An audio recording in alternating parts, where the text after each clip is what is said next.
The Ohio State Reformatory was designed by architect Levi Schofield and opened in 1896 after 10 years of construction. It was designed as an uplifting, inspiring, and intimidating structure. It was originally called the Intermediate Penitentiary since its first inmates were too old for juvenile corrections, but crimes were too minor for Ohio State Penitentiary. The goal was designed to truly reform and rehabilitate its inmates.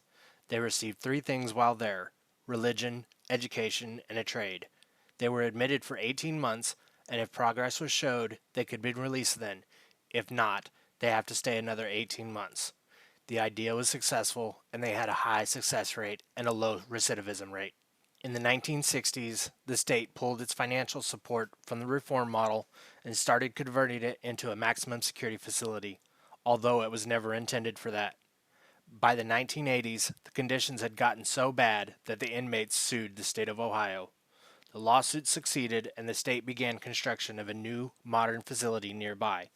The reformatory was finally closed in 1990.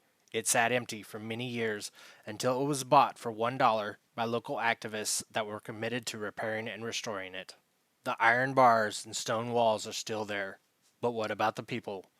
What about the 154,000 inmates that passed through its gates during its 94-year run?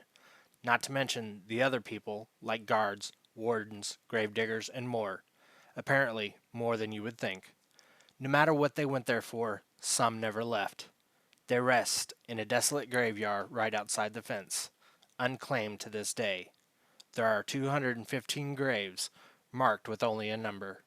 Most died from disease like influenza and tuberculosis, but others died from less than natural ways.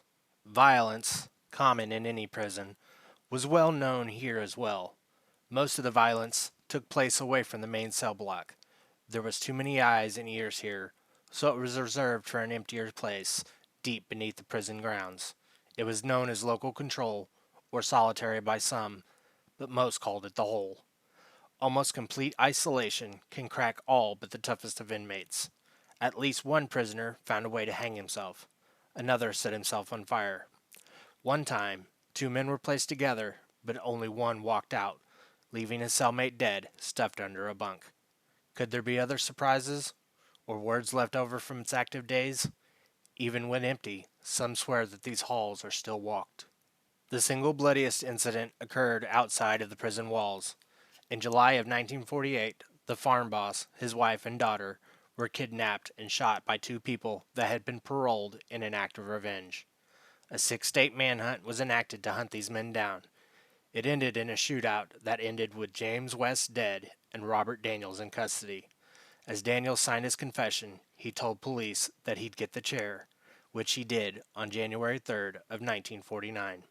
A year later, disaster struck again, this time in the warden's quarters. The warden's wife, while removing a jewelry box from the closet, a pistol fell to the floor and fired, inflicting a fatal wound to her. Even more happened over the next decade. The warden died from a heart attack while working in his office. If all this happened 40 years or more ago, why do people still hear unexplained voices? Men and women talking, too quiet to understand, yet loud enough to leave people chilled and shaken.